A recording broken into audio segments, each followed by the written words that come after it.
Okay, everybody, welcome to Play Card Environmental Education Center. My name is Ben Abercrombie. This mini edition of Forever Wild is going to be a great way for you to get into your classroom to create what's called a bottle biology lesson. This is something that's very popular. It's been around for several years. It's a great way for you to connect a field trip back to your school, as well as your outdoors around your school back into the classroom, or if you're homeschool, your yard back into your classroom. So we're going to show you how to do this. I'm sitting on top of a piece of coquina, and back several million years ago, these coquina were forming under the Atlantic Ocean. If I was to dig down underneath where I'm sitting here, which is an ancient sand dune, a couple of million years ago, you probably would have run into this coquina. But over time, as much as 150,000 years ago, back to several million years ago, you had a sand dune formation. So what we're sitting on out here is a sand dune. And when we dig through the top layers, you'll see that in just a minute.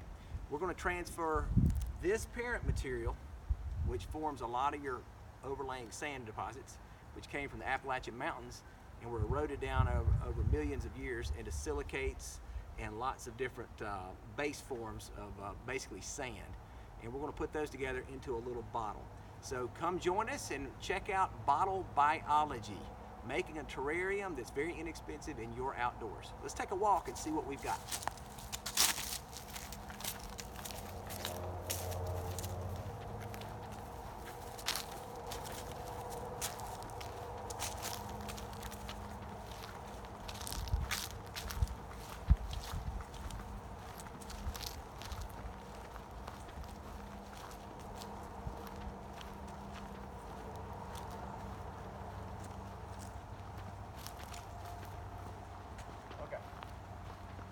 Okay, everybody, so here's what we've got. We've gone to the recycling center. We have washed out a 2-liter drink bottle, okay? This is a very simple plastic bottle. You can get just about anywhere. Some people call these things pop bottle. We call them soda bottles around here. So what we're gonna do, we have already made a little bit of a slice here. What I'm gonna be using here is I'm gonna take my sunglasses, put them on, and I'm gonna use them as a safety block for anything that breaks off here. I'm gonna make sure that I'm cutting with these things with some kind of eye protection. Make sure that I cut along this line. Okay, so what I'm gonna do is I'm gonna reach right here. So I'm gonna cut along this line, and I'm gonna cut this off. So that makes 2 sections of this bottle. Now at the end of this project, we're gonna slide one section into the other. So in order to be able to do that, we cut slits about halfway, I don't know, 1/4 inch to 1/2 inch into the bottle. Do not cut your finger, cut away from yourself. Okay. So we're going to come down through here like that. So there's 4 slices. Here's the 5th slice. Now, at the end of the activity, these 2 halves of this bottle are going to slide together inside the other just like this. All right, so that's the goal. I'm going to continue to squeeze that, and it's going to go inside there. Now, let's go to the next step of this. Now, what we've been able to collect from the woods is very simple material. We've used this spade point shovel, and we've gone out in the woods and got several bit of things. This is something that we collected from the surface where there was sandy soil. This is called pixie moss. I call it pixie moss, a very common name for it. It's got lots of little pixie cap heads right here, okay? That's where little spores are produced. A very interesting ancient plant. Over here, this is a pine tree. We've been here in the woods. We looked for a seedling of a pine tree that was underneath a parent pine, and we pulled it out from the root. And as you know, pine trees have very long tap roots, so it's a long central root. We made sure that we pulled that out. Okay, over here is a little bit of potting soil. It does have some roots in it where it had been sitting a while, so there is some potting soil. This is more sterilized soil. And this is some rock that we got from the local landscape company, because we don't have a lot of rock that you can find on the surface out here in the low country of South Carolina, or in the coastal plain of South Carolina. So what we're going to do is we're going to go over here and we're going to dig the actual soil we're looking for, and I'll show you how we can put this thing together. So let's take a little walk. What we're looking for is we're looking for sand. And a lot of times you want sand that's underneath a real thick layer of leaves. The reason why you want leaves is you want the organic matter from the leaves to create this environment that's very healthy for your ecosystem. A lot of YouTube sites out there will say you want to use sterile soil because you may end up with a fungus issue. That's entirely possible. It may actually happen that way. But if you're on a tight budget, you don't have any way to go buy potting soil or have any of those other materials that you need, you can always use sand as your base that you can just dig out of your yard. And in a pinch, you can come out here and make do with what you have, which is your local soil. So that's what we're going to do. All right, we're going to come here. We're going to be on a real tight budget. We're just going to come here and we're going to dig underneath this, and we're looking for kind of darker sand. Okay, so that's that right under that duff layer, where all that really root layer is right there, and it's full of organic matter. We got a little bit of leaves there. I'm going to pull the leaves out, and I'm going to get my parent material out of this. This is for our terrarium. So I'm going to clean it out best I can, and then we're going to go use this. All right, so I've got about a shovel full here. That should be enough. All right. So you want to come over here. Make sure you get as much organic material out of it as you can, because that can cause a fungal issue. Now, soil is a living thing. Just in one handful of soil, there is more bacteria and living creatures, microscopic living creatures, than there are people on Earth. Right now, there are 7.5 billion people on this Earth, so there are more than 7.5 billion microbes in just one handful of topsoil. So that's an amazing thing. So we're going to come over here. All right, we're going to put our parent material, which in our area would be coquina. This is going to simulate that. In the Piedmont, that would be kind of a rocky, gravelly, hard parent rock material. And then what we're going to do is we're going to come across the top of it with the next layer, which is what we just found from the forest here. And we're going to take as much organics out. But I like to leave natural organics somewhat in it. I want to make this a natural system. I want the kids to learn about it, and I want them to have an idea of what's in nature in your local community. So we're going to layer a layer of that. A lot of YouTube videos will say you need to use activated carbon. Well, activated carbon is the same thing that's in this topsoil already. It's actually a really refined form of just straight carbon, okay? And that's where your organic, the dark part of the soil, comes from. It's usually a very white sand. That dark material there is organics from the leaves. Okay, so we're going to come across the top of this, and we're going to actually lay potting soil. All right. If you want to go ahead and invest in, taking a layer of carbon, we would actually put it on top of that. You can even make your own charcoal over the fire and grind it in there and do the same thing. So what we're going to do here is we're going to put the potting soil on top of that. We don't have a whole lot of it, but we're going to remove these roots here. We're going to put what we can of it, make it as clean as possible. And then what we're going to do is we're going to actually simulate over the topsoil layer. You're going to have an herbaceous layer, or you're going to have a moss layer. In this case, we're going to use a moss layer. And since it is a moss layer, we're going to want to keep our terrarium moist, because mosses usually grow in moisture habitats.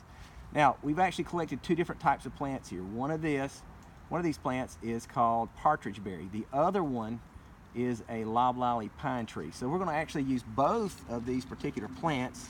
Make sure their roots are facing downward. Kind of dig them in. Make sure that you got a little hole there for them. You're going to plant them just like you would in a garden. You're going to cover them up with a little bit of topsoil. Don't cover their roots too much. Make sure the leaves are upright and out so they can get sunlight to them. You want to make sure this thing is in a sunny window somewhere, okay?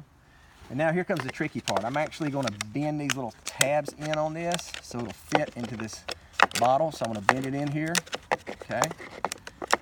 And this is where you kind of have to finagle it. What you want to do is you want to bend the top into the bottom, or the top over the bottom, whichever one you can fit. In this case, it may be easier just to put the top over the bottom. Come out with it. And I'll make sure this fits. Okay, now I've got these two pieces put together. Now, a lot of people will take Scotch tape and go around this, all right? So that's another good option. You can put Scotch tape there. You can see through it. It'll keep it together. But if you want to keep it where you can kind of maintain it, you can always pop this off, and it's easier if you leave the Scotch tape off. So a lot of people will use a mister. They'll actually mist it to start with. Okay, let's assume we don't have a mister. We haven't invested our effort into getting a mister. One way you can do that is you can actually simulate rain in this.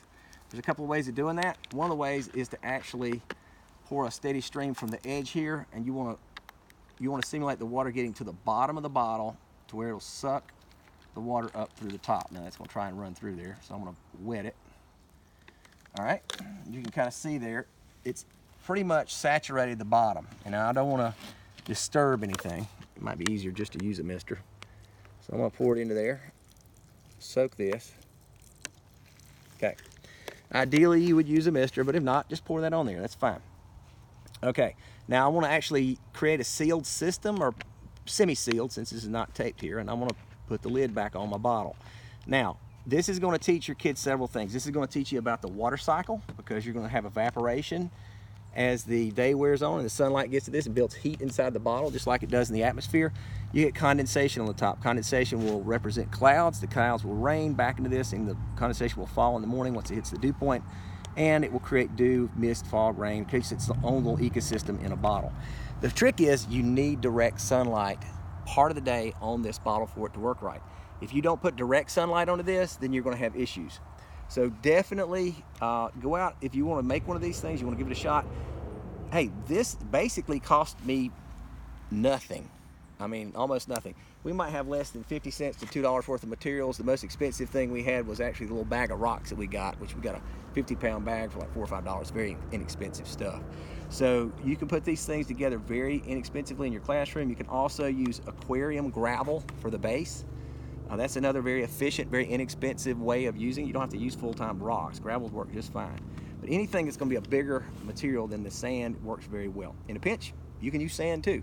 What you don't want to do is put a whole bunch of clay in the bottom, because the clay is going to make a hard pack, and it's going to make these roots harder to grow through. So you're wanting something that's got more pores in it. That would be your rocks or your gravel as your base material. Okay, so this is a bottle biology lesson that you can do anytime. You can do it as a follow-up to a field trip at Play Card. You can do it as its own biology lesson. Just look online, look up bottle biology lesson plans. Those things are all over the internet. YouTube is just full of biology, bottle biology plans. This is probably the least expensive one that I have ever seen done. And we know how you guys are on a real tight budget out there, but you still want to teach your kids this. Great kid activity in the middle of summertime, getting a little bit kind of wanting something to do, and your kids are getting really rambunctious. Hey, let's go out and make a terrarium. You can even put a little millipede in there, let it walk around. Okay, it can live off some of the organics in there. I wouldn't keep it in there too long, but show them how the kid for a few days how a millipede works in its environment. So there's a lot of ways you can use bottle biology. You do the same thing with an aquarium. If you want to do an aquarium, you would use the bottle same way, but you would cut it off up here, flip the bottle, invert the cap, and you would do a very similar design to this, except you would use gravel as a base if you wanted it, put some fish in there, make a very simple little aquarium, just very little small fish, just like little mosquito fish. That would work. You don't want to do full-size fish, big fish, bigger than about a 1/4 inch long. Very small, because that's just a liter of water.